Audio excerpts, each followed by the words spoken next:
the Labradoodle controversy, the original breeder regrets ever breeding the dogs.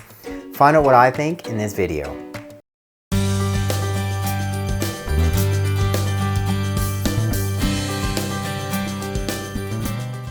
Hello, welcome back to my channel. If you're new, welcome. If you've yet to do so, click there to subscribe. And then when you click the link directly in the box below, I can send you a copy of my free book. Hazel, good girl, huh?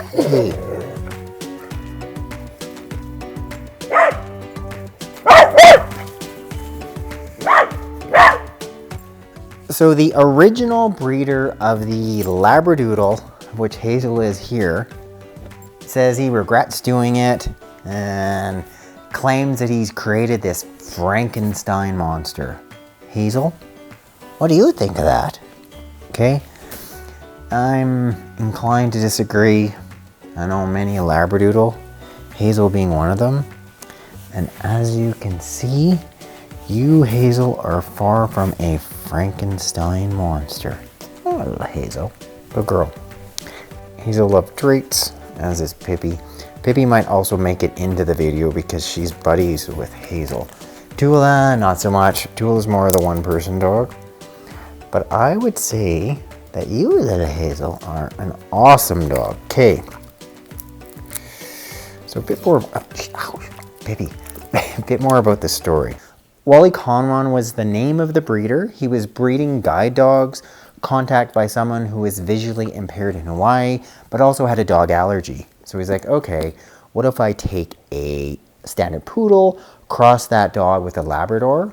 Most of the guide dogs were Labrador retrievers at the time. So they bred a Labrador, as is Pippi, with a standard poodle, looks something like Hazel, and ended up with Hazel, a Labradoodle.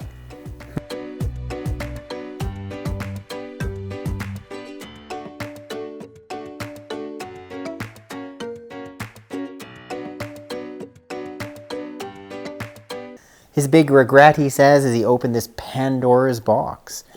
You know, he claims this started this whole designer dog craze, you know, producing other so-called designer dogs, you know, such as the Pomsky, the Cavapoo, the Morkie.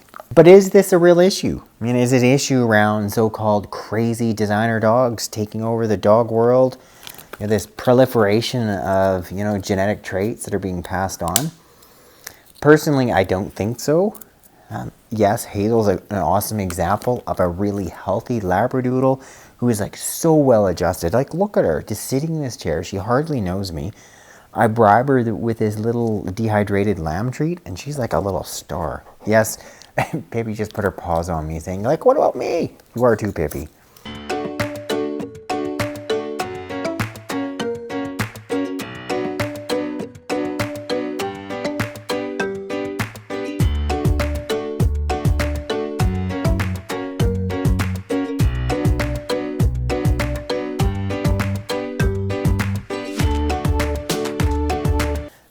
But are his concerns valid? Is it, you know, do you say that there's been this huge issue with unhealthy, crazy Labradoodles, you know, wandering throughout the world now, taking over the, you know, these pure dog breeds? Pippi, what do you think? I think the big point, and what's partly missing from this story, is that the focus should be on unethical dog breeders and people that are running puppy mills, and they're just in it to produce a big buck, right? They're just all about the volume and the money. They don't care. And you can find that same issue amongst pure breeds. I mean, for instance, I can think back in veterinary practice, 101 Dalmatians, guess what? All of a sudden, you're seeing all these Dalmatians coming into veterinary clinics with an array of different health problems. Maybe you guys remember Lady and the Tramp. Guess what? There was like a bunch of Cocker Spaniels in that. Sure enough, that became like the breed, right? And then what happens next? You get unethical breeders, you get puppy mills, and they're not caring about breeding these animals for, you know, temperament and or health reasons. Then all of a sudden you've seen this array of unhealthy, behavioral challenged, you know, Cocker Spaniels. It's not about a designer dog. It's about like breeding responsibly. And not having puppy mills, having adequate legislation, meaning that if you run a puppy mill, you're getting fined.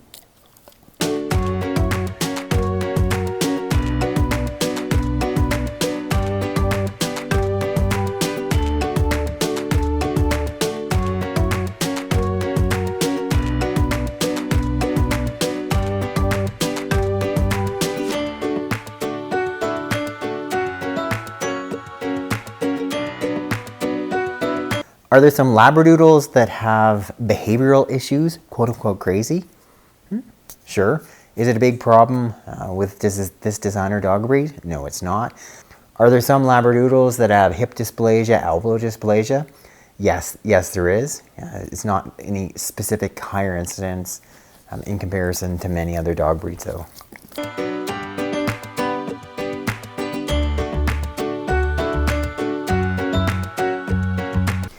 In fact, there is a certain degree of health benefit from breeding a Labrador with a standard poodle. You got a thing called hybrid vigor. So potentially you may be healthier than being a purebred lab and a purebred standard poodle. My 2 cents, I think they're pretty darn good dogs. Hazel, I would say you're an awesome dog, little Hazel.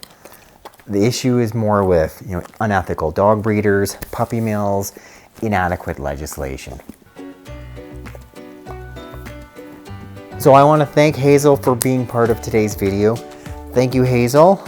You're being rewarded yet again with another bit of a lamb treat. You're most welcome back to be in another video. Yes, especially because you don't shed. Look at her not shedding. She's like Hazel, she's so well behaved. You're like the superstar little dog, Hazel. And she's smart. Like, what else could you ask for? Thanks so much for watching this edition of Veterinary Secrets on the whole Labradoodle controversy. If you've yet to do so, I encourage you to click up there to subscribe. And then when you click the link directly in the box below, I can send you a copy of my free book.